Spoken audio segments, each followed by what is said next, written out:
Bab 456, Bayangan Putih Misterius. Bahkan ketika Bai Xiaochun menoleh, Zhao Tianjiao melemparkan kepalanya ke belakang dan meraung. Melakukan mantra dua tangan yang menyebabkan petir yang tak terhitung jumlahnya menyatu di telapak tangannya dalam bentuk sepasang bola selebar 1 meter. Meskipun kilat dimulai sebagai perak, dalam sekejap mata, itu berubah menjadi keemasan, dan kemudian menembak langsung ke arah bayangan putih. Hancurkan, teriak Zhao Tianjiao, energinya melonjak sedemikian rupa sehingga Bai Xiaochun tidak bisa menahan diri untuk tidak melihat pemandangan itu. Begitu badas, pikir Bai Xiaochun, benar-benar terguncang. Bola-bola petir yang menyilaukan itu sangat terang, dan berdenyut dengan kekuatan yang menakutkan yang sangat menakjubkan. Bayangan putih itu sulit untuk dilihat dengan jelas, seolah-olah itu bahkan bukan jasmani, melainkan sebuah gumpalan cahaya. Tapi tiba-tiba, itu berputar dan terdistorsi, berubah menjadi tangan putih yang melesat ke arah Zhao Tianjiao dengan kecepatan luar biasa. Suara gemuruh yang kuat bergema keluar ke kegelapan malam, mengisi seluruh kapal, saat Bai Xiaochun menyadari bahwa tujuan Zhao Tianjiao sebenarnya adalah untuk membangkitkan semua orang di dalamnya. Jika dia bisa mendapatkan lebih banyak orang untuk datang dan bergabung dalam pertarungan, mereka dapat mengumpulkan kekuatan mereka untuk membasmi bayangan putih untuk selamanya.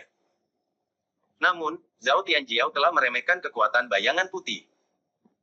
Ketika tangan besar itu bersentuhan dengan bola-bola petir, ledakan besar terdengar, dan darah menyembur keluar dari mulut Zhao Tianjiao ketika bola-bola petirnya runtuh berkeping-keping. Bai Xiaochun belum pernah melihat kilat dihancurkan seperti ini sebelumnya. Itu berubah menjadi percikan yang tak terhitung jumlahnya yang tersebar di segala arah, disertai dengan suara derai ketipak saat menghantam dinding koridor. Bayangan putih itu kuat, tetapi masih terguncang oleh serangan kekuatan penuh Zhao Tianjiao, yang mendorongnya mundur beberapa meter, dan bahkan membuatnya sedikit redup. Tapi kemudian, itu menggigil, terbagi menjadi 9 bagian yang berbeda yang semuanya mengarah ke Zhao Tianjiao, tampaknya berniat memiliki atau memakannya.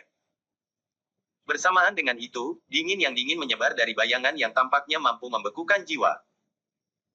Ketika Chen Yuesan melihat bahaya yang dialami Zhao Tianjiao, wajahnya jatuh, dan dia melompat maju, tangan kanannya mengepal menjadi kepalan tangan yang meroket ke arah bayangan putih yang masuk. Bersamaan dengan itu, tangan kirinya terlintas dalam gerakan mantra, menyebabkan semburan cahaya bulan berkumpul di sekelilingnya, menyatu menjadi gambar bulan purnama. Cahaya aneh mengalir keluar dari bulan yang, di bawah arahan gerakan mantra lainnya, mengalir ke Chen Yuesan sendiri saat dia menembak ke arah bayangan putih. Yang mengejutkan, ketika dia lewat, kekuatan waktu meletus, seolah-olah cahaya bulan itu sendiri menyebabkan semua yang disentuhnya menua. Mata Zhao Tianjiao terbakar amarah di saat kritis yang berbahaya ini. Mengambil napas dalam-dalam, dia tiba-tiba mendorong tangannya di depannya, menyebabkan petir bergema ketika serangkaian bola emas mulai terbentuk di sekelilingnya. Namun, hal-hal belum berakhir. Dua pengikut Zhao Tianjiao juga bergabung dalam pertarungan, menggertakkan gigi mereka saat mereka dengan berani melompat ke arah bayangan putih yang tampaknya ilusi. Saat semua orang bergabung dalam pertempuran, Bai Xiaochun mengertakkan gigi ke samping.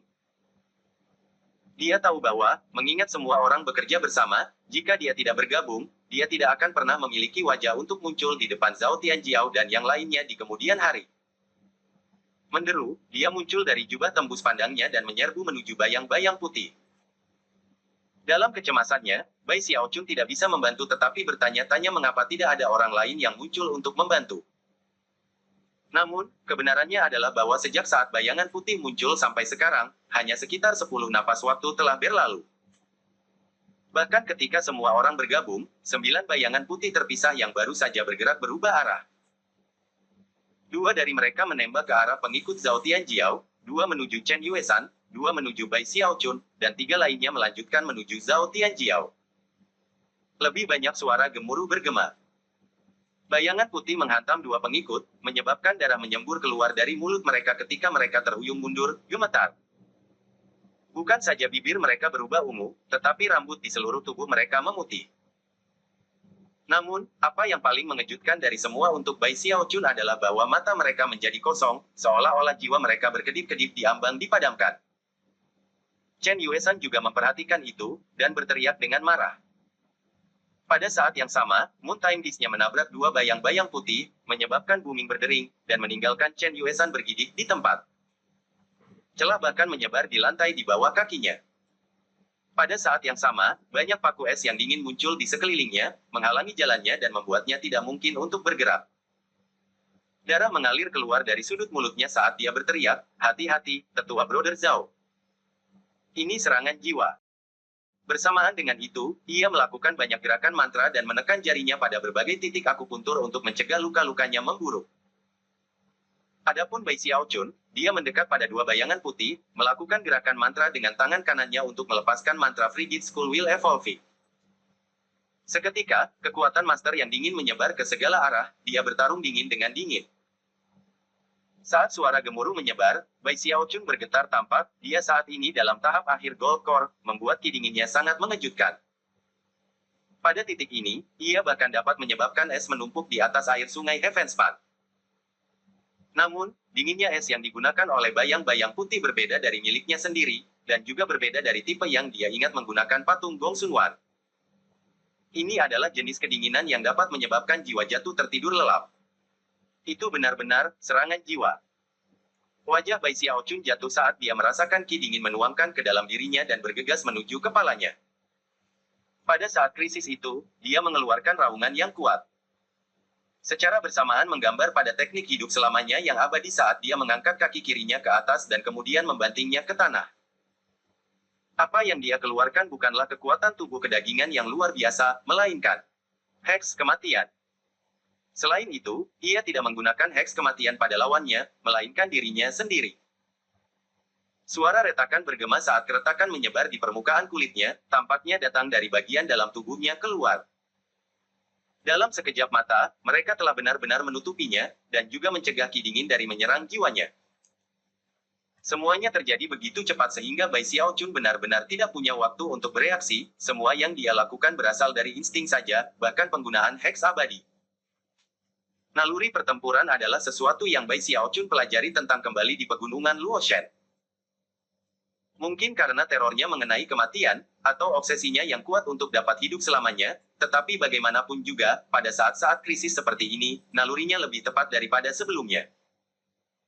Seiring efek dari unding heksnya menyebar, Bai Xiaochun menemukan bahwa ki dingin yang menyerang diblokir di luar dirinya, dan apa yang ada di dalam dirinya sedang dipaksa keluar. Bahkan ketika Bai Xiaochun menghela nafas lega, wajahnya tiba-tiba bergerak ketika dia melihat ke arah Zhao Tianjiao, yang saat ini sedang diserang oleh tiga bayangan putih. Bayangan dengan mudah menghancurkan semua bidang petir yang dilepaskan oleh Zhao Tianjiao, dan kemudian membentuk bersama menjadi pedang putih yang menusuk dahinya. Wajah Zhao Tianjiao jatuh ketika, pada saat yang sama, tanah di bawah kakinya mulai membeku. Pada saat yang paling berbahaya, Bai Xiaochun membuka Heavenspan Dharma Eye, menyebabkan kekuatan kontrol meledak ke arah pedang terbang. Berhenti di sana, dia berteriak ketika cahaya violet mengalir keluar dari mata ketiganya, didukung oleh basis budidaya tahap akhir Gold Core-nya. Cahaya kemudian melilit pedang putih, yang terhenti tepat di depan Zhao Tianjiao. Jeda kecil itu adalah peluang yang dibutuhkan Zhao Tianjiao. Sebelumnya, dia yakin bahwa dia tidak akan bisa menghindari pukulan itu, dan telah merencanakan untuk membiarkan pedang menusuk dahinya. Dan kemudian mengambil keuntungan dari saat lawannya menyerang jiwanya untuk menggunakan beberapa metode lain untuk melawan kembali. Meskipun dia yakin bisa berhasil, itu masih akan menjadi langkah berbahaya. Tapi sekarang Bai Xiaochun membantunya, tanpa ragu sedikit pun dia mengambil tindakan, menyebabkan matanya menjadi sepenuhnya digantikan oleh kilatan emas yang berkelap-kelip. Ledakan petir. Dia meraung, petir yang menyilaukan langsung muncul dari matanya, menyebar ke segala arah. Pedang putih itu langsung mulai hancur berkeping-keping. Kemudian mundur, dan semua bayangan putih lainnya terbang ke arahnya, mengambil bentuk manusia yang tampak menatap Zhao Tianjiao dan kemudian Bai Xiaochun sebelum menghilang. Sepertinya itu bisa datang dan pergi sesuka hati.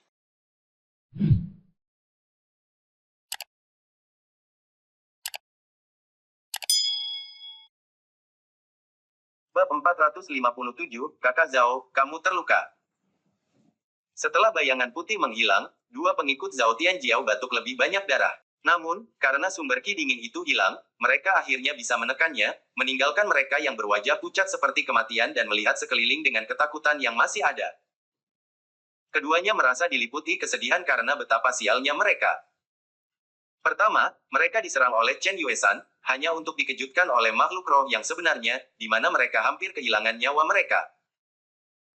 Tentu saja, alasan untuk itu semua adalah Bai Xiaochun, dan pada saat ini, mereka bersumpah lagi pada diri mereka sendiri bahwa mereka tidak akan pernah melakukan apapun untuk memprovokasi dia. Dan faktanya, mereka sudah mencoba memikirkan cara untuk menjilatnya.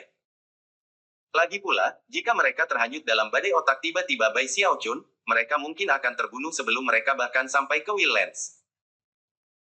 Adapun Chen Yuesan, setelah melihat sekeliling untuk memastikan bahwa bayangan putih itu hilang, dan lonjakan es di sekitarnya memudar, dia mengalihkan perhatiannya ke Zhao Tianjiao. Zhao Tianjiao berkeringat dan terengah-engah. Sejak mencapai tahap pertengahan Gold Core, jarang baginya untuk bertemu siapapun yang cocok untuknya dalam pertarungan. Dan kemudian dia mencapai lingkaran besar panggung Gold Core, setelah itu satu-satunya lawan yang bisa menyebabkan masalah baginya adalah para ahli jiwa Naschen. Karena itu, dia menjadi cukup percaya diri dengan kemampuannya. Tetapi saat ini, jantungnya berdebar kencang karena ketakutan. Dari apa yang dia tahu, kekuatan basis kultivasi yang dilepaskan oleh bayangan putih itu jelas kurang dari tahap Naschen Soul. Itu memiliki kecakapan bertarung yang sebanding dengan lingkaran besar formasi inti. Namun itu begitu hebat sehingga bahkan para ahli Naschen Soul tidak bisa menandingi itu. Bernafas dalam-dalam, Zhao Tianjiao melihat sekeliling area dan menyadari bahwa, sampai titik ini, mereka masih sendirian. Tidak ada yang datang untuk menyelidiki suara pertempuran. Rupanya, bayangan putih itu telah menyegel seluruh area tepat sebelum pertempuran pecah. Sekarang, setelah bayangan itu hilang, segel itu telah dilepas. Saat Zhao Tianjiao mengendalikan napasnya, dia bersiap untuk melacak bayangan putih.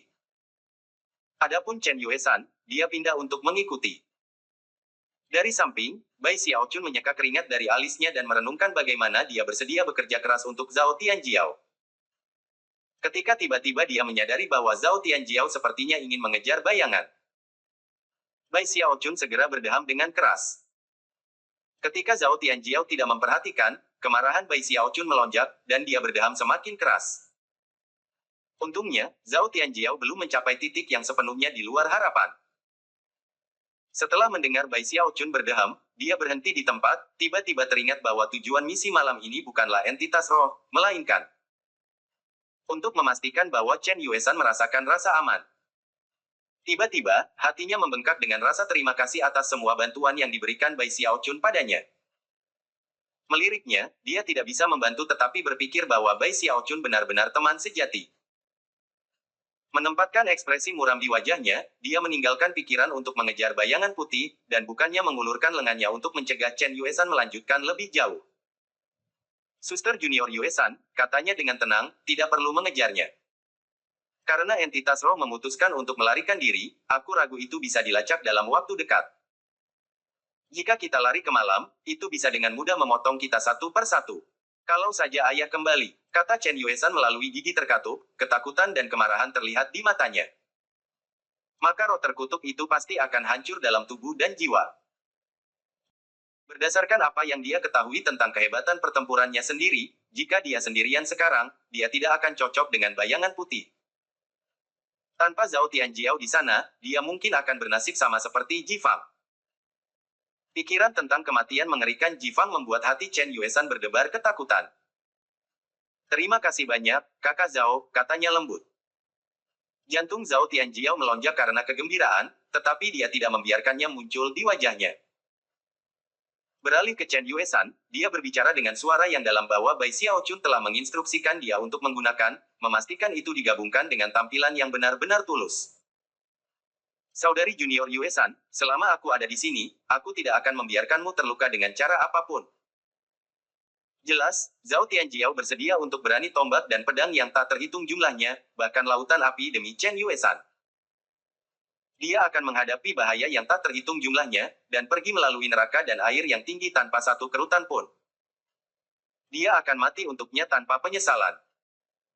Kata-katanya, ekspresi di wajahnya, cara dia bertempur dengan gagah berani melawan bayangan putih, dan terutama ketulusan di matanya. Membuatnya tampak sibuk dengan urat-urat baja dan sentimen lembut. Ketika dia menatap mata Chen Yuesan saat dia berbicara, itu seperti lava cair yang mengalir ke dalam hatinya. Chen Yuesan langsung mulai bernapas lebih cepat, dan jantungnya mulai berdegup kencang seperti bayi rusa yang ketakutan. Sensasi yang dia dapatkan dari melihat Zhao Tianjiao membuatnya hampir pusing, dan ketika dia mendengar kata-katanya berdering di telinganya. Dan melihat dia berdiri di sana seperti pahlawan yang gigih, dia memikirkan kembali semua yang mereka alami sekarang, dan untuk beberapa yang tidak dikenal alasannya. Tiba-tiba merasakan rasa aman yang kuat. Perlahan-lahan, wajahnya mulai memerah, dan dia menundukkan kepalanya, pikirannya kosong, seolah-olah dia bahkan tidak yakin dengan apa yang dia pikirkan. Dua pengikut Zhao Tianjiao tersentak, dan wajah mereka menjadi pucat. Meskipun mereka sudah pulih dari cedera, ketika mereka melihat ekspresi Chen Yuesan berubah, mereka tidak bisa tidak memikirkan kembali instruksi yang diberikan Bai Xiaochun sebelumnya. Dan tiba-tiba, dia menjadi lebih seperti dewa bagi mereka daripada sebelumnya. Aku tidak percaya itu benar-benar berhasil. Yang pertama berpikir. Surga, pikir yang lain. Kasih sayang tetua Chen jelas telah dibangkitkan. Kedua pengikut saling bertukar pandang kaget. Zhao Tianjiao sudah menjadi liar dengan kegembiraan, dan harus berjuang untuk mengendalikan diri. Dia hampir tidak bisa menahan diri dari melemparkan kepalanya ke belakang dan meraung ke langit. Sampai saat ini, semua yang telah dia lakukan sepadan, dan rasa terima kasihnya kepada Bai Xiaochun tidak bisa lebih besar. Saat ini, dia ingin menjangkau dan memeluk Chen Yuesan, tetapi kemudian dia ragu-ragu, gugup tentang kenyataan bahwa dia tidak tahu apa yang harus dilakukan selanjutnya. Dia dengan cepat memandang Bai Xiaochun. Bai Xiaochun segera menghela nafas dalam hati. Bagaimana Zhao Tianjiao bisa begitu padat? Pikirnya. Bahkan pada titik ini dia masih harus bertanya padaku apa yang harus dilakukan. Sakit kepala. Untuk sesaat, dia hanya menggosok dahinya dan berpikir tentang betapa dia orang yang baik. Kemudian dia menjatuhkan tangannya, dan pada saat itu, ekspresinya adalah salah satu dari kegelisahan total. Melompat ke depan menuju Zhao Tianjiao, dia tiba-tiba berteriak, "Kakak Zhao, kamu terluka." Surga, terlihat buruk. Kakak Zhao, apakah kamu baik-baik saja? Hampir segera, suara Bai Xiaochun menusuk ke linglung Chen Yuesan, dan dia melihat dengan perhatian tertulis di wajahnya. Zhao Tianjiao menoleh ke Bai Xiaochun, terkejut, dan hampir mengatakan bahwa dia tidak terluka sama sekali, ketika Bai Xiaochun tiba-tiba meraih untuk mendukungnya dengan siku. Dan secara bersamaan menusukkannya keras ke belakang. Zhao Tianjiao akhirnya menyadari apa yang sedang terjadi. Membiarkan erangan sengsara, ia menyebabkan wajahnya mengeringkan darah dan kemudian berkata, "Aku sakit hati. Aku sakit hati, dan itu buruk." Dia tiba-tiba meluncur ke samping seolah-olah dia akan jatuh. Chen Yuesan agak linglung, tetapi ketika dia melihat apa yang terjadi, dia melompat maju untuk mendukung Zhao Tianjiao dengan siku yang lain. Kali ini, Zhao Tianjiao tidak bertindak sama sekali, dan berhasil jatuh ke pelukannya. Saudari junior Yuesan, tidak masalah jika aku terluka, aku masih tidak akan meninggalkan sisimu. Aku tinggal di sini untuk melindungi kamu. Siram Chen Yuesan semakin dalam, dan jantungnya bergetar. Tidak peduli untuk memeriksa apakah dia benar-benar terluka atau tidak, dia melotot ke Bai Xiaochun dan kemudian mulai memimpin Zhao Tianjiao ke arah podoknya. Zhao Tianjiao bersandar padanya, dan saat dia melewati Bai Xiaochun, menoleh dan mengedipkan mata. Pada titik ini, kekagumannya pada Bai Xiaochun seperti deburan ombak laut Heavenspan, tanpa henti dan tanpa akhir. Bai Xiaochun terkekeh ke dalam saat dia menyaksikan Chen Yuesan dan Zhao Tianjiao menuju kabinnya. Pada saat ini, dia merasa sangat senang dengan dirinya sendiri sehingga dia hampir tidak tahan. Tanpa memikirkannya, dia mengangkat dagunya ke atas, melambaikan lengan bajunya, dan mengambil pose pahlawan yang kesepian. Dengan menjentikkan jari, "Aku, Bai Xiaochun, sudahlah." Tidak mengurangi menjadi abu hari ini. Bagaimanapun juga, itu adalah hari yang indah bagi Zhao Tianjiao. Bergerak kedua pengikut Zhao Tianjiao untuk datang, dia berbalik untuk meninggalkan D2. Kedua pengikut tidak berani mengabaikan gerakan Bai Xiaochun, dan segera mengikuti. Setelah kembali ke D3, yang merupakan asal dari jeritan asli yang mendahului kedatangan bayangan putih. Bai Xiaochun berbaur dengan kerumunan untuk melihat apakah dia bisa mengetahui apa yang telah terjadi. Segera, ia menemukan bahwa korban adalah salah satu dari 8 terpilih yang kabinnya ada di D3. Suasana hatinya yang bahagia dengan cepat menghilang, untuk digantikan dengan gugup. Dia dengan cepat bergegas kembali ke gubuknya sendiri, meskipun bahkan setelah menutup pintu, dia masih merasa gelisah. Semua orang yang telah mati sejauh ini berasal dari dek 3. Plus, aku benar-benar menyerang bayangan putih tadi. Bagaimana jika itu kembali untuk balas dendam? Semakin dia memikirkan situasinya, semakin dia gelisah.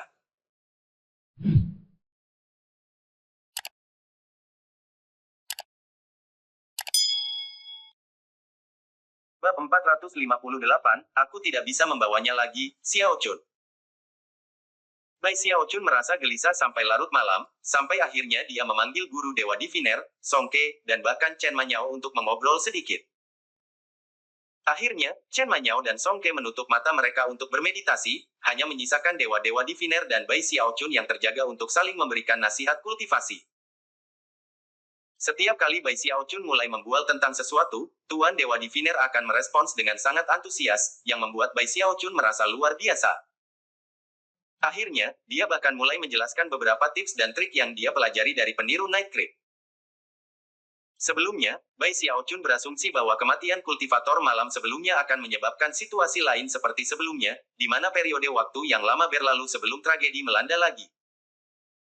Namun, itu hanya malam berikutnya ketika teriakan lain merobek malam, menyebabkan Bai Xiao Chun hampir melompat ke udara ketakutan.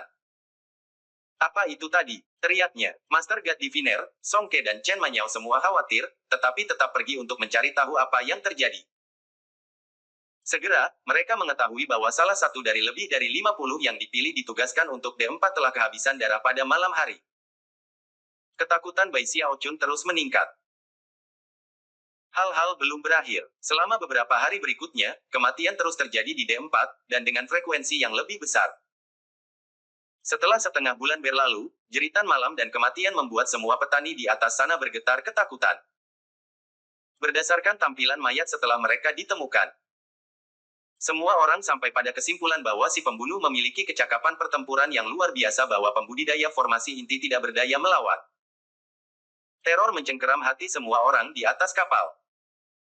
Adapun Bai Xiao Chun, dalam kecemasannya, ia mengatur formasi mantra lebih banyak dan lebih baik di dalam dan di luar kabinnya. Dia bukan satu-satunya yang melakukan itu.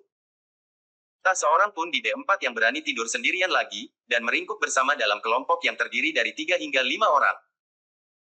Setelah itu, kematian tampaknya melambat. Beberapa hari lagi berlalu, dan meskipun tidak ada yang mati, bayangan ketakutan masih tampak besar.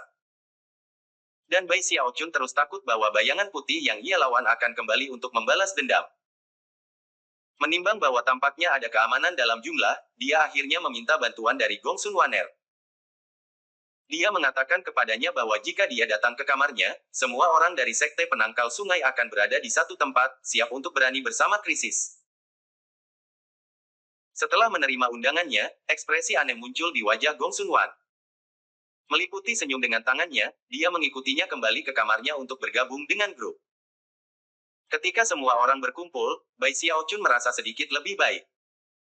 Dengan aku dan Waner di sini, dan Master God Diviner, Song Ke, dan Chen Manyao untuk mendukung kita, bahkan jika bayangan putih itu muncul, kita pasti akan bisa membebaskan diri dan menangis minta tolong. Beberapa hari kemudian, tidak ada satupun kematian tambahan terjadi.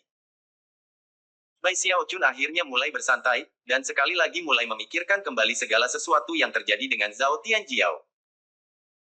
Itu sebenarnya hanya tentang waktu ketika Zhao Tianjiao benar-benar datang untuk melihat Bai Xiao Chun, wajahnya sedikit memerah dan jelas dengan semangat tinggi. Senyum menutupi wajahnya, seolah-olah dia baru saja mengalami suatu peristiwa yang indah dan mengubah hidup. Xiao Chun, kupikir banyak hal sudah diurus. Saudari junior Yuesan jelas tidak menatap aku seperti dulu.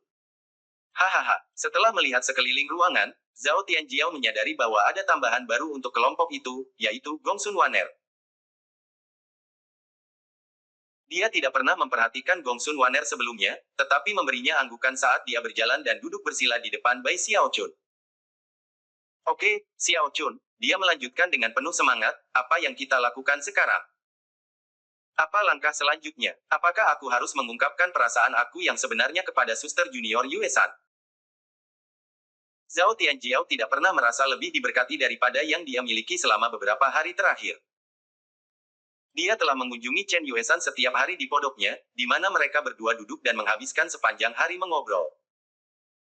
Bahkan, mereka telah berbicara lebih banyak satu sama lain dalam beberapa hari terakhir daripada dalam 10 tahun terakhir. Bai Xiaochun berdeham dan kemudian melemparkan pandangan yang sangat serius pada Zhao Tianjiao, lengkap dengan sedikit tatapan. Apa yang terjadi? Apakah beberapa hari kebahagiaan mengenyahkan kamu? Izinkan aku bertanya kepada kamu, tetua Brother Zhao, apakah kamu mencari ledakan gairah muda sesaat? Atau cinta yang akan bertahan selama dunia itu sendiri? Kata-kata Bai Xiaochun mengenai Zhao Tianjiao seperti sebuah klep di wajahnya. Tiba-tiba, hatinya bergetar, dan ekspresi serius menyusul wajahnya. Aku tidak menginginkan gairah muda, katanya dengan sungguh-sungguh. Aku ingin cinta yang akan bertahan selama dunia. Ekspresi Bai Xiaochun melunak, dan dengan tulus ia melanjutkan, Kakak Zhao. Aku tahu bahwa kamu ingin menjadikan Sister Elder Yuesan sebagai mitra Daois kamu secepat mungkin. Tapi itu cara yang salah untuk melihatnya. Apakah kamu lupa Wing Cham yang aku ajarkan, dan bagaimana kamu harus tetap tenang? Aku sudah memberitahumu sebelumnya, sekali kamu mendapatkan perhatiannya dan memberinya rasa aman, hal selanjutnya yang harus dilakukan adalah tidak mendorong maju, itu mundur. Kamu harus membuat dirimu tampak misterius. Kamu perlu memajukan hal-hal dengan mundur.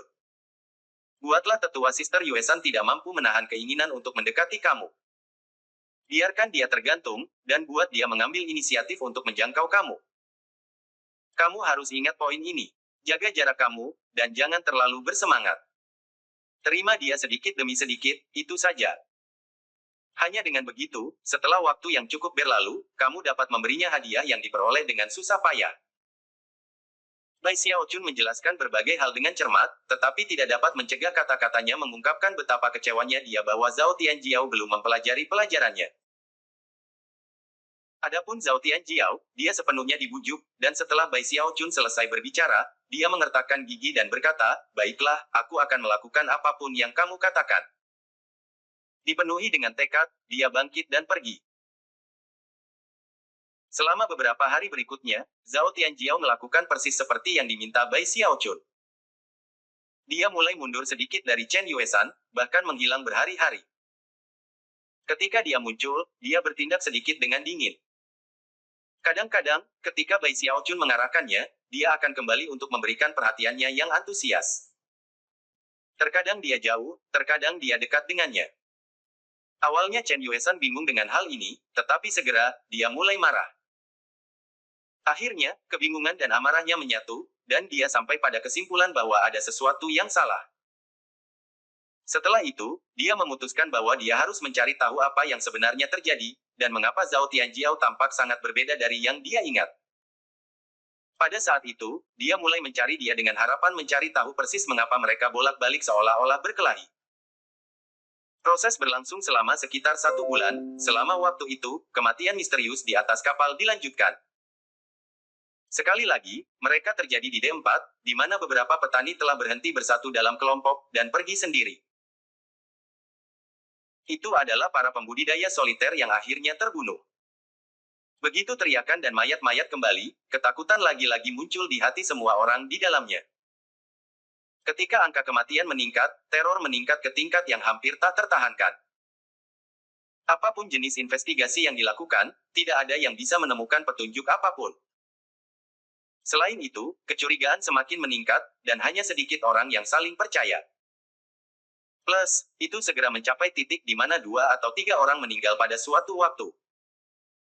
Yang paling mengejutkan adalah satu contoh ketika total 13 orang meninggal, semua darah mereka terkuras sampai mereka tidak lebih dari mayat yang dikeringkan. Semua orang di dalamnya terguncang sampai ke inti. Bai Xiaochun benar-benar takut betapa berbahayanya kapal ini, dan tidak bisa berhenti berharap bahwa Chen Hevan yang bermata 3 akan kembali.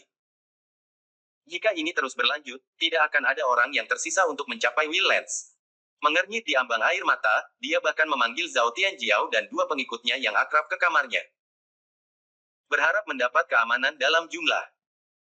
Kedua pengikut itu juga takut keluar dari pikiran mereka, takut bayangan putih datang untuk membalas dendam. Mereka menghabiskan hari-hari mereka gemetaran dengan sepatu bot, jadi ketika Bai Xiaochun meminta mereka untuk bergabung dengannya, mereka benar-benar gembira. Dan tidak bisa menahan kegembiraan karena betapa luar biasanya dia memperlakukan mereka. Mereka segera mulai menjilatnya dan mencari bantuan, menawarkan untuk melakukan apa saja yang dia inginkan tanpa keluhan sedikit pun. Beberapa hari lagi berlalu. Pada titik ini, perjalanan sudah lebih dari setengah, dan Zhao Tianjiao mencapai titik puncaknya. Dia merasa seperti mendidih di dalam, lagi pula, dia jelas sangat menyayangi Chen Yuesan, namun tidak bisa dekat dengannya. Adapun Chen Yuesan, dia terus-menerus mencoba untuk memahami situasi yang aneh.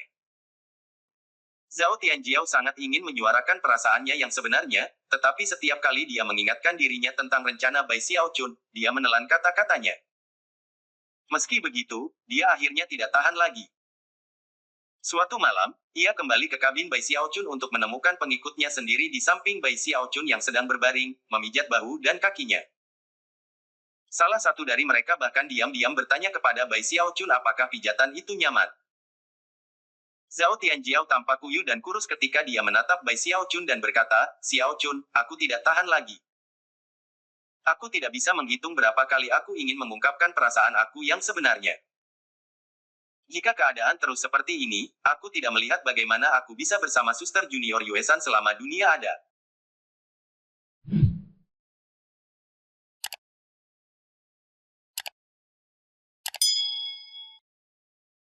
Bab 459, Pengakuan Cinta. Bai Xiaochun saat ini sedang menatap kaget pada Zhao Tianjiao. Hari-harinya baru-baru ini dihabiskan dalam ketakutan yang mengerikan ketika ia berpikir tanpa henti tentang bagaimana mempertahankan diri jika bayangan putih kembali. Setelah tidak berbicara dengan Zhao Tianjiao tentang masalah ini selama beberapa waktu, ia hampir melupakan seluruh situasi. Kata-kata Zhao Tianjiao segera menyentaknya dari lamunannya. Merasa bersalah, dia memaksakan senyum ke wajahnya dan menunjukkan perhitungan pada beberapa jarinya. Lalu dia menamparkan pahanya. "Waktu yang tepat," katanya keras. "Tetua Brother Zhao, besok siang kamu akan mengakui cinta kamu kepada tetua Sister Yuesan. Ini adalah langkah terakhir. Tidak akan lama sekarang sebelum kamu bisa mengambil wanita cantik itu di tangan kamu dan tidak pernah membiarkannya pergi selama sisa hidup kamu."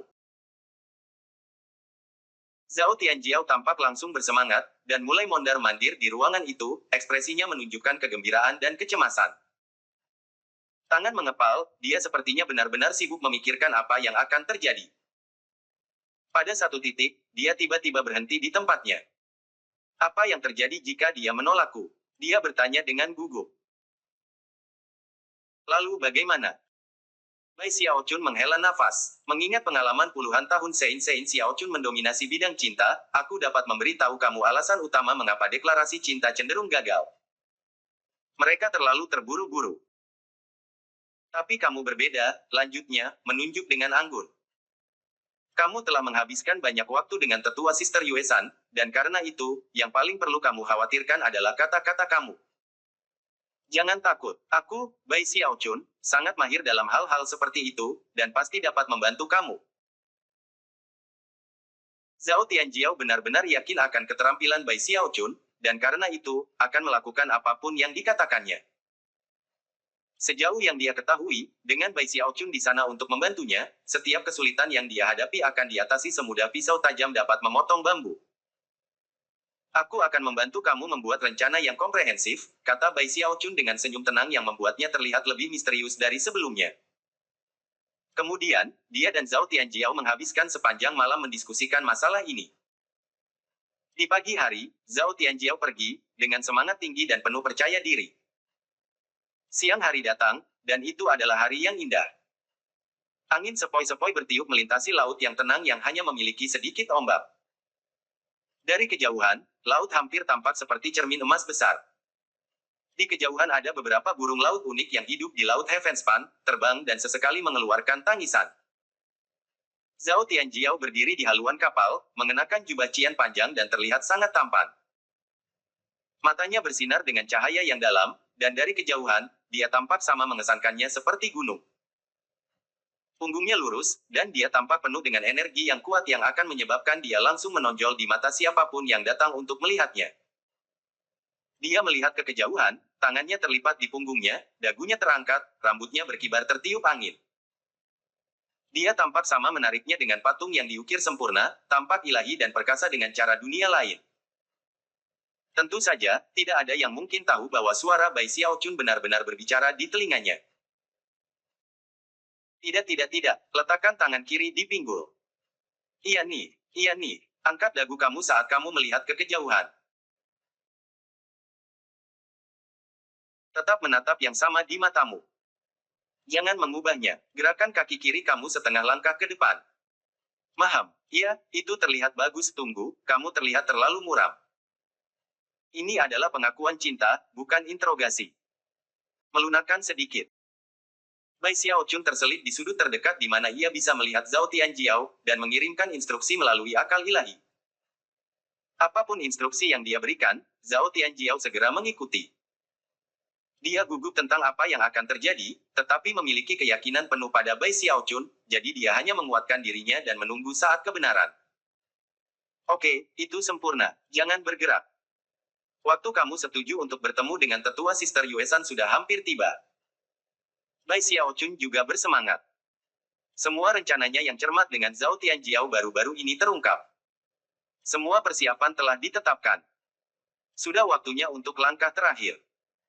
Itu harus berhasil, gumamnya, mengepalkan tangannya. Bahkan saat dia menunggu untuk mengantisipasi, Chen Yuesan perlahan keluar dari kabinnya di D2. Dia tampak berbeda dari biasanya, dan jelas sudah sedikit berpakaian. Dia tampak memesona dalam jubah panjangnya yang berwarna sian, dengan rambutnya yang dikepang dalam kepang untuk mengungkapkan lehernya yang seputih salju. Kulitnya putih tanpa batas, dan saat matahari siang menyinari dirinya, dia tampak murni, suci, dan sangat cantik. Ada sedikit muka memerah di wajahnya, sesuatu yang hampir malu. Dia juga tampak gugup, seperti yang dibuktikan dengan bagaimana dia secara tidak sadar memainkan cincin giok di jarinya. Setelah melangkah ke geladak utama, dia memperhatikan Zhao Tianjiao di haluan, dan perlahan-lahan mulai berjalan ke arahnya. Bai Xiaochun menunduk dan dengan bersemangat mengirimkan berita itu kepada Zhao Tianjiao. Dia datang, jangan melihat ke belakang. Dia berjalan tepat ke arahmu. Zhao Tianjiao gemetar tanpa terasa, dan melakukan yang terbaik untuk mempertahankan posisinya. Secara bersamaan mengirimkan beberapa akal ilahi untuk mengkonfirmasi bahwa Chen Yuesan sedang berjalan ke arahnya. Tidak lama kemudian, dia berdiri di sana di sampingnya, dan keharumannya menyebabkan jantungnya berdetak sebelum mulai berpacu. "Mengapa kamu ingin melihat aku, tetua Brother Zhao?" Katanya lembut, mencengkeram bagian dalam lengan bajunya dengan tangannya yang halus. Untuk beberapa alasan, dia menemukan versi Zhao Tianjiao ini agak aneh, namun pada saat yang sama, menarik. Mata Bai Xiaochun melebar saat dia memandang, gugup bahwa mungkin akan terjadi kesalahan. Zhao Tianjiao perlahan menarik napas, tetapi tidak berbalik untuk melihatnya.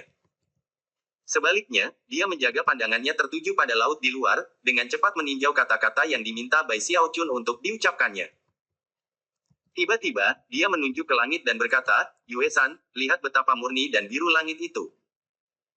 Perasaan aku padamu begitu saja, murni dan bebas dari kontaminasi dunia fana. Abadi tidak berubah." Menanggapi kata-katanya, Chen Yuesan menatap langit, dan jantungnya tiba-tiba mulai berdetak sedikit lebih cepat. Bahkan napasnya berubah sedikit acak-acakan. Bai Xiaochun tidak bisa tidak memuji Zhao Tianjiao dalam hati. Akhirnya, dia masuk ke ayunan hal. Dari perspektif Bai Xiaochun, kata-katanya barusan telah sempurna. Butuh waktu lama untuk membuat itu, pikir Bai Xiaochun, merasa sangat senang dengan dirinya sendiri. Namun, pada saat yang sama bahwa Chen Yuesan menatap langit biru. Gemuruh-gemuruh yang teredam bisa terdengar karena, untuk alasan yang tidak diketahui, cuaca tiba-tiba berubah. Dalam sekejap mata, awan gelap mulai terbentuk, dan sebelum Bai Xiaochun bahkan bisa bereaksi, lebih banyak guntur bergema. Pada saat ini, langit tidak lagi biru, tetapi sudah terkontaminasi menjadi warna hitam keabu-abuan. Rahang Bai Xiaochun terjatuh, dan mata Zhao Tianjiao melebar. Bahkan Chen Yuesan tampak terkejut. Apa yang terjadi? Bai Xiaochun berpikir, terengah-engah. Sesuatu tentang situasi itu jelas tampak aneh. Zhao Tianjiao tidak mengatakan apa-apa, dan bahkan Chen Yuesan tampaknya kehilangan kata-kata, dan bahkan sedikit malu. Setelah beberapa saat berlalu, Zhao Tianjiao mengertakkan gigi dan memutuskan untuk melanjutkan. Yuesan, dengan itu, dia mengangkat suaranya dan menunjuk ke laut. Lihatlah betapa tenangnya laut itu. Seperti hati aku, sekarang aku memiliki kamu dalam hidup aku. Selanjutnya, aku bersumpah ke gunung dan berjanji ke lautan bahwa kamu dan aku akan berbagi kehormatan dan air. Tidak ada wanita lajang di seluruh dunia yang bisa menyebabkan hatiku bahkan bergetar sedikit pun. Itu seperti laut yang tak berujung dan tenang ini, tidak ternoda oleh gelombang sedikit pun. Sebuah getaran mengaliri Chen Yuesan saat dia mengikuti garis jari Zhao Tianjiao untuk melihat laut. Namun, bahkan ketika kata-kata itu keluar dari mulutnya, gemuruh bergemuruh menggema keluar dari awan, dan tetesan hujan besar mulai turun, memercikkan suara berisik ke kapal dan laut. Tiba-tiba, ombak besar muncul di air, yang tidak lagi tenang sama sekali. Bai Xiaochun hampir melompat berdiri, dan langsung diliputi keringat dingin. Peristiwa hari itu terlalu aneh, dan pikiran Bai Xiaochun berpacu dengan segala macam pikiran gila tentang apa yang menyebabkannya. Mungkinkah aku salah menilai nasib kedua kekasih ini? Pikirnya terkejut. Zhao Tianjiao hampir menangis, hampir seolah-olah langit dan bumi secara langsung menentangnya, dan dengan sengaja membalikkan kata-katanya terhadapnya. Kemarahannya mulai meningkat, namun pada saat itulah Chen Yuesan tiba-tiba tertawa pelan. Dia cantik untuk memulai, tetapi ketika dia tertawa, matanya berubah menjadi bulan sabit kembar, dia bahkan lebih indah. Mengulurkan tangannya yang lembut, seperti batu giok, dia menggenggam tangan Zhao Tianjiao di tangannya, dan segera, perasaannya menjadi jelas. Zhao Tianjiao menggigil ketika matanya bertemu matanya, dan pada saat itu, sebuah memori diciptakan yang akan bertahan selamanya. Chen Yuesan telah jatuh cinta pada Zhao Tianjiao sejak lama, ketika ayahnya pertama kali menganggapnya sebagai magang. Dia selalu terpesona oleh betapa kikuk dan tidak jelasnya dia dalam kehidupan sehari-hari, hanya untuk menjadi harimau yang ganas di saat-saat kritis. Dia bahkan pernah mencoba untuk dekat dengannya di masa lalu, tetapi Zhao Tianjiao sepertinya tidak pernah meresponsnya. Dia menghabiskan sebagian besar waktunya dalam pelatihan, dan akhirnya, Chen Yuesan berkecil hati, dan mengubur perasaannya. Kadang-kadang, dia akan memikirkan kembali emosi dan itu. Setelah perjalanan di kapal perang dimulai, dan dia melihat Zhao Tianjiao berjalan keluar dengan pakaian merah muda, dia terkejut. Kemudian, semua yang terjadi setelah itu tampak seperti mimpi. Bai Xiaochun menghela nafas panjang. Melihat apa yang terjadi sekarang antara Zhao Tianjiao dan Chen Yuesan, dia merenung bahwa bahkan jika dia salah menilai nasib mereka, tidak ada yang bisa dia lakukan secara berbeda. Sambil terkekeh, dia menikmati statusnya sebagai santa cinta, dan kemudian mengangkat dagunya dan mengambil pose pahlawan yang kesepian. Melambaikan lengan bajunya, dia bergumam, dengan menjentikkan jari, aku, baik. Namun, bahkan pada saat kepuasan diri itu, dan sebelum dia bisa selesai berbicara, gemuruh-gemuruh di langit tumbuh lebih intens, dan beberapa sosok muncul. Semuanya terbang dengan kecepatan tinggi menuju kapal perang. Pimpinan kelompok itu tidak lain adalah Chen Hetian yang bermata tiga.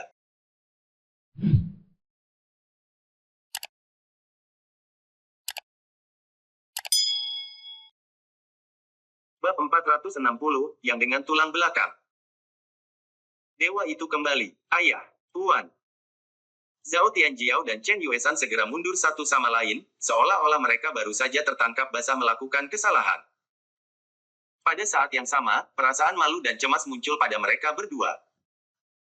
Chen Hetian yang bermata tiga mengenakan ekspresi suram saat dia menatap Zhao Tianjiao. Di belakangnya, 5 pembudidaya Nas Chen Sol semua tampak kelelahan, namun, masih bertukar senyum misterius. Ekspresi aneh juga terlihat di wajah mereka saat mereka mengukur Zhao Tianjiao dan Chen Yuesan.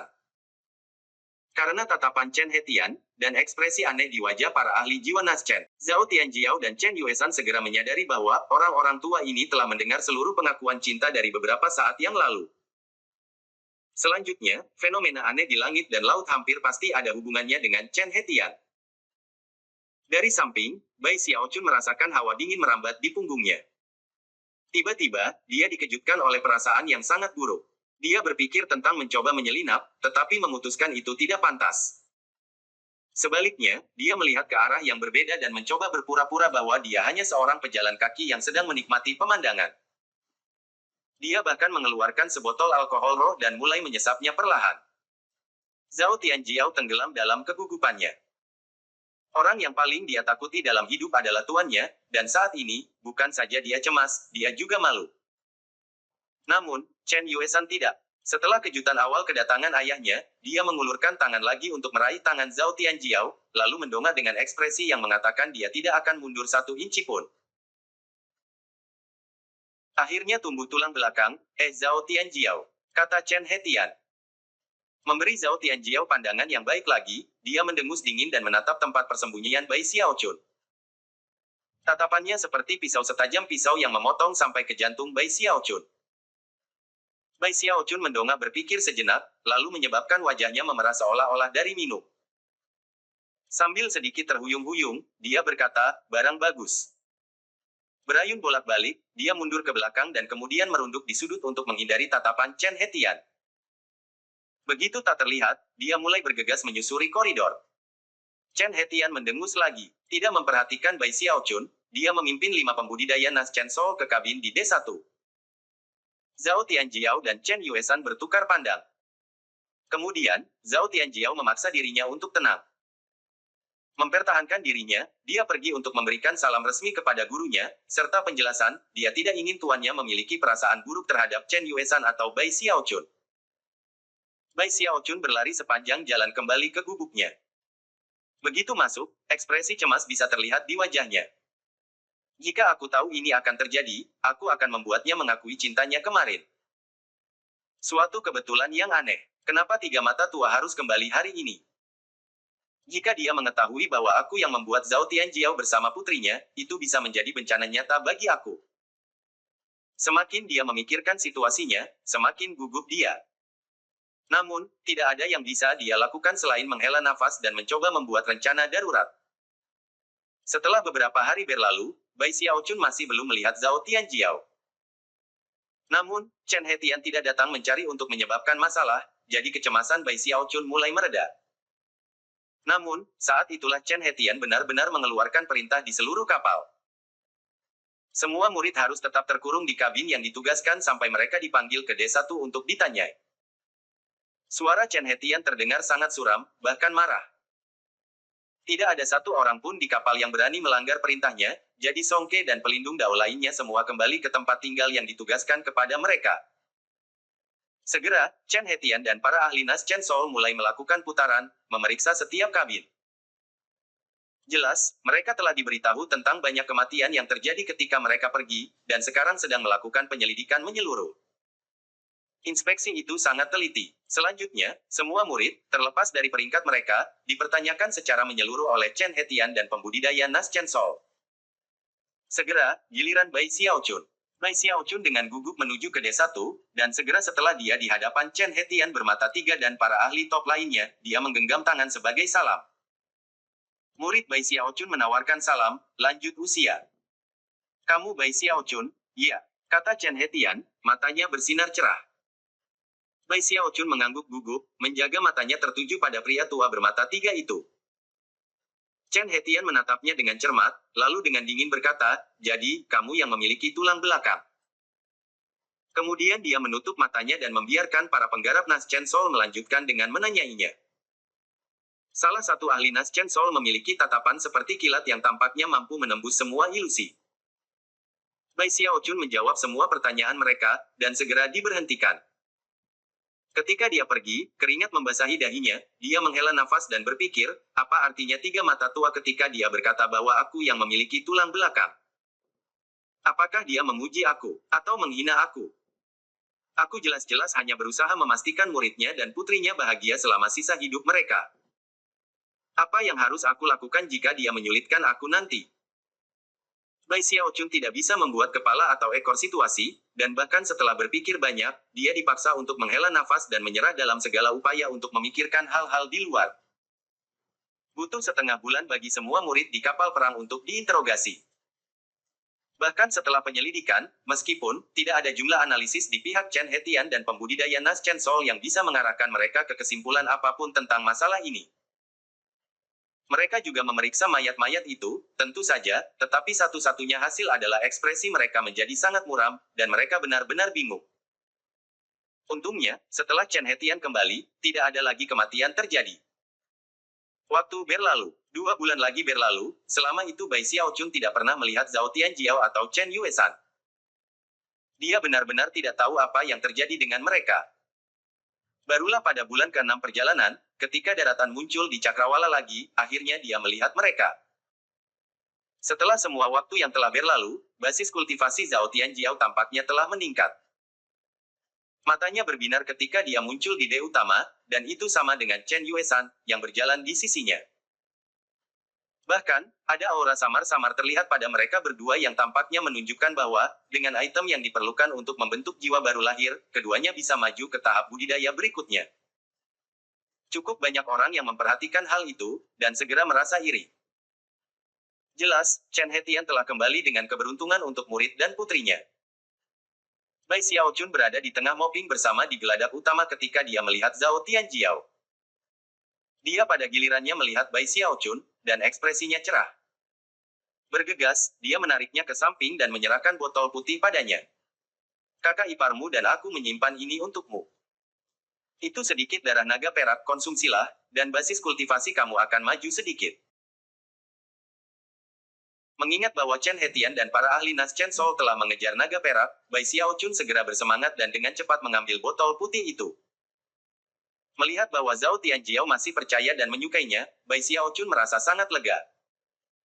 Kamu sudah ingin aku memanggil saudara iparnya, katanya sambil tersenyum. Apakah dia tahu? Sekarang dia tahu semuanya telah beres, dia bisa menghela nafas lega. Jelas, 3 mata yang tua tidak akan menyebabkan masalah baginya nanti. Terlihat agak canggung, Zhao Tianjiao berdeham dan berkata, ya, dia tahu. Adik ipar kamu mengatakan kepada aku untuk mengungkapkan terima kasih yang mendalam kepada kamu. Kemudian dia menggenggam bahu Bai Xiaochun, dan ekspresi serius muncul di wajahnya. Xiaochun, kamu harus fokus pada kultivasi kamu. Dari tampilan, kamu baru saja malas. Itu jelas bukan sikap yang benar. Kami akan segera mencapai pantai, dan begitu kami melakukannya, kecakapan pertempuran kamu akan menjadi inti dari segalanya. Aku kira kamu tidak tahu banyak tentang Wildlands, jadi izinkan aku menjelaskan beberapa detail penting, jadi kamu akan tahu apa yang terjadi setelah kami sampai di sana. Ini adalah beberapa hal yang bahkan baru-baru ini aku pelajari dari guru aku. Dengan itu, Zhao Tianjiao menarik Bai Xiaochun lebih jauh dari orang lain, tampaknya tidak peduli sama sekali sehingga orang-orang menyadari betapa dekatnya mereka satu sama lain sekarang. Menurunkan suaranya, dia berkata, Laut Heavenspan terletak di tengah-tengah realem Heavenspan. 4 sungai terbentang dari sana, yang semuanya pecah menjadi cabang-cabang yang lebih kecil. Dalam pengertian itu, mereka hampir seperti cabang-cabang pohon. Daerah dekat air memiliki energi spiritual, tetapi tanahnya sendiri terlalu luas, jauh lebih besar daripada yang bisa dicapai oleh semua sungai. Itulah sebabnya ada begitu banyak tanah di luar sana tanpa energi spiritual, tempat yang kita sebut Wildlands. Wildlands tidak hanya ada jauh di luar sungai, mereka juga ada di daerah antara masing-masing dari 4 sungai utama. Ada banyak lokasi di sana yang tidak memiliki energi spiritual. Karena itulah tembok besar dibangun. Ekspresi yang sangat serius dapat terlihat di wajah Bai Xiaochun. Dia menganggap tembok besar dengan sangat serius, dan bahkan bertanya kepada Chen Manyao tentang hal itu. Sebagai hasilnya, dia tahu betapa pentingnya untuk Starry Sky Dao Polarity Sect. Karena itu, meski telah mendengar informasi yang mirip dengan ini sebelumnya, ia masih menaruh perhatian penuh. Lagi pula, ini berkaitan dengan persidangan 10 tahun yang bisa berakibat kematiannya jika dia tidak hati-hati. Tembok besar itu seperti lingkaran perlindungan yang memastikan bahwa cabang-cabang utama sungai Heavenspan dapat berkembang dengan aman. Ini seperti semacam perbatasan, di luarnya adalah Wildlands. Wildlands tandus dan tidak subur, dan terus-menerus berperang. Lebih jauh, di dalam Wildlands itu bukan hanya jiwa pendendam, tapi juga raksasa biadab. Raksasa buas, seru Bai Xiaochun. Dia tidak bisa membantu tetapi berpikir tentang organisasi yang kuat yang mendukung Chen Manyao. Aku sendiri tidak terlalu mengerti tentang mereka. Namun ternyata, raksasa biadab itu mempraktikkan kultivasi dengan cara yang sama seperti kita para kultivator, kecuali bahwa kebanyakan dari mereka mengolah pemurnian tubuh secara eksklusif. Mereka buas dan brutal, dan setiap kali mereka mendapatkan murid dari Sekte Polaritas Langit Dao Berbintang, mereka memakannya hidup-hidup. Mata Bai Xiaochun melebar, dan dia tersentak. Makan mereka hidup-hidup.